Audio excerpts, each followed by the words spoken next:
जय हिंद जय भारत। पिछली क्लास में हमने देखा था प्रागैतिहासिक काल। प्रागैतिहासिक काल के 3 खंड थे, पुरापाषाण, नवपाषाण, पुरापाषाण, मध्यपाषाण एंड नवपाषाण। अब हम दूसरा भाग शुरू करने जा रहे हैं जिसका नाम है आदिऐतिहासिक काल। आदिऐतिहासिक काल। आदिऐतिहासिक काल में हम सिंधु घाटी सभ्यता को रखते हैं। सिंधु घाटी सभ्यता ये भारत के उत्तर पश्चिमी भाग, वर्तमान में पाकिस्तान, अफगानिस्तान और भारत, इन 3 क्षेत्रों में फैली हुई है सिंधु घाटी सभ्यता। सिंधु घाटी सभ्यता का नामकरण सिंधु घाटी सभ्यता कैसे हुआ, या पहले हम इसके नामकरण के बारे में चर्चा करते हैं। पहला नामकरण है या पहला नाम है सिंधु सभ्यता। सिंधु सभ्यता नाम कैसे पड़ा? ज्यादातर सिंधु घाटी सभ्यता के स्थल में सिंधु नदी के आसपास या सिंधु नदी तंत्र के आसपास मिलते हैं, इसलिए इस सभ्यता का नाम सिंधु घाटी सभ्यता पड़ा। ये नामकरण जॉन मार्शल ने किया है, जो कि इस प्रागैतिहासिक कालीन सभ्यता या प्रागैतिहासिक काल के जनक माने जाते हैं। हड़प्पा सभ्यता, इस सभ्यता का खोजा गया या जिस स्थान से पहली खुदाई हुई वो है हड़प्पा, इसलिए इस पूरी सभ्यता को, संपूर्ण सभ्यता को हड़प्पा सभ्यता कहा जाता है। सरस्वती नदी घाटी सभ्यता, ये हाल ही की नवीनतम खोजों के अनुसार ऐसा माना जाता है कि सरस्वती नदी तंत्र या सरस्वती नदी तंत्र के आसपास इस सभ्यता के ज्यादातर स्थल खोजे गए। तो नवीन खोजों के अनुसार सिंधु घाटी सभ्यता का एक नया नाम सरस्वती नदी घाटी सभ्यता के रूप में मिलता है। कांस्य युगीन सभ्यता, कांसा एक मिश्र धातु है जिसका प्रयोग इस सिंधु घाटी सभ्यता में हुआ है। कांसा तांबा प्लस सिलिकॉन से बना एक मिश्र धातु है जिसका प्रयोग इस सिंधु घाटी सभ्यता में हुआ है, और इसलिए इस सभ्यता को कांस्य युगीन सभ्यता नाम दिया गया है। इस सभ्यता का क्षेत्रफल 13 लाख वर्ग किलोमीटर है। इसकी जानकारी के स्रोत पुरातात्विक है, लिखित साक्ष्य मिले हैं इस सभ्यता के और उन्हें पढ़ा जा सका। इस सभ्यता की जो लिपि थी वो भावचित्रात्मक है।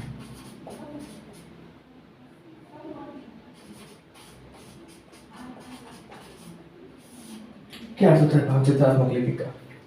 चित्र बना के भाव व्यक्त करना, ऐसी लिपि थी इस सिंधु घाटी सभ्यता की।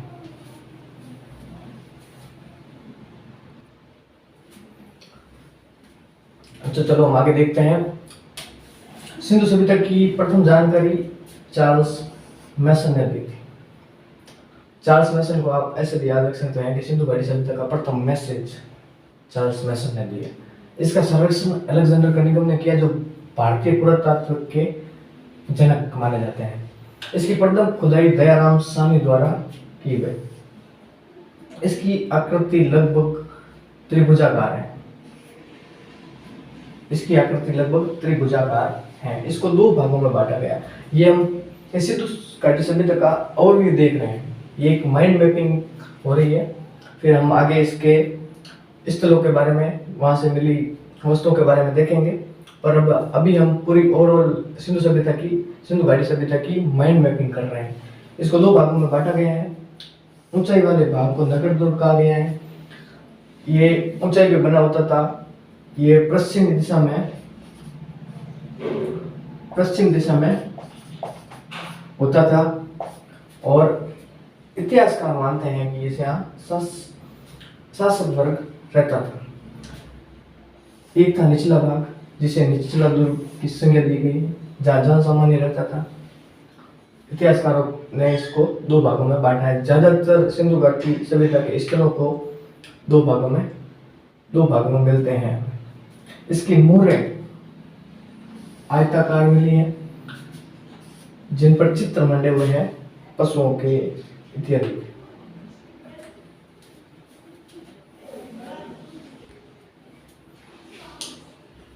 अब हम देखते हैं कि इसमें बर्तन कैसे थे।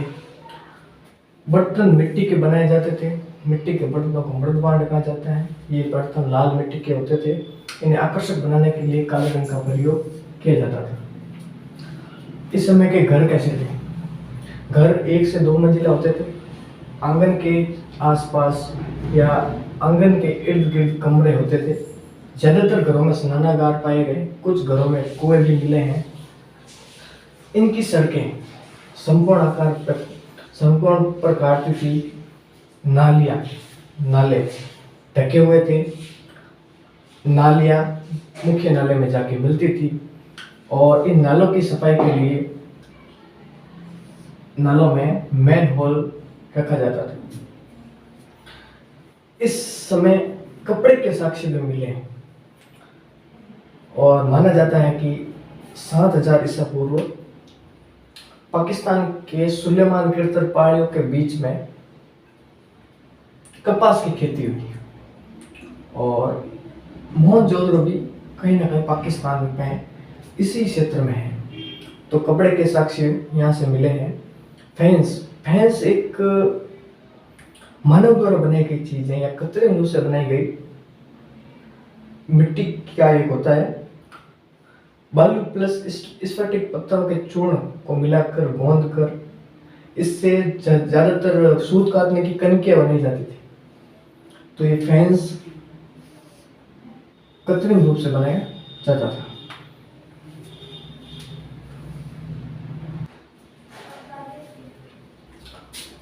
तो हम आगे देखते हैं इस समय कौन कौन सी धातुओं का प्रयोग होता था या किस प्रकार से प्रयोग होता था।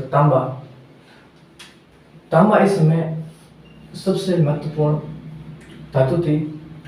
तांबा प्लस टिन को मिलाकर मिश्र धातु बनाया जाता था जिसे कांसा कहा जाता है। तांबा राजस्थान से मंगाया जाता था और ओमान से मंगाया जाता था। वहीं टिन ईरान व अफगानिस्तान से मंगाया जाता था। सोना कर्नाटक से मंगाया जाता था। आज भी सोने के लिए कर्नाटक फेमस है। KGF कोलार गोल्ड फील्ड यहाँ मौजूद है। तो इस समय भी सोने का आयात कर्नाटक से किया जाता था। बहुमूल्य पत्थर जो गहने बनाने के लिए काम आता था वह गुजरात, ईरान, अफगानिस्तान से मंगाए जाते थे। प्रमुख खाद्यान्न के रूप में ये खाद्यान्न के रूप में प्रयोग करते थे जौ, गेहूं, दाल, मटर, तिल और सरसों। पशुपालन में ये गाय, भैंस और बकरियों को पालते थे। इस समय मांसाहार मौजूद था। ये लोग हिरण और मछली का शिकार भी करते थे। सिंधु घाटी सभ्यता का सबसे बड़ा स्थल सिंधु घाटी सभ्यता का वो है धोलावीरा। धोलावीरा वर्तमान में भारत और पाकिस्तान में स्थित है। भारत में सबसे बड़ा स्थल है राखी गढ़ी जो हरियाणा में स्थित है। भारत में सबसे बड़ा स्थल। वहीं सबसे बड़ा शहर जो मोहनजोदड़ो है वो पाकिस्तान में स्थित है। अब देखते हैं सिंधु घाटी सभ्यता का विस्तार। सिंधु घाटी सभ्यता का उत्तरी बिंदु है वो है कश्मीर, जम्मू कश्मीर। वर्तमान जम्मू कश्मीर उस समय मांदा या वर्तमान जम्मू कश्मीर का मांदा जो चिनाब नदी के पास स्थित है।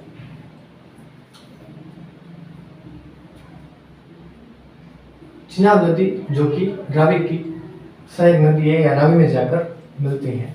सूत का गैंडोर जो कि पश्चिमी बिंदु है या पश्चिमी पूरा स्थल है जो है सूत का गैंडोर वो पाकिस्तान में स्थित है 10 नदी के तट पर। दहमाबाद साउथ का एक क्षेत्र है जो महाराष्ट्र में स्थित है। ये परवरा नदी के किनारे स्थित है। आलमगीरपुर जो कि यूपी में है हिंडन नदी के पास। तो आज के लिए बस इतना ही। आगे हम इन सभी प्रमुख स्थलों के बारे में देखेंगे। तब तक के लिए जय हिंद, जय भारत।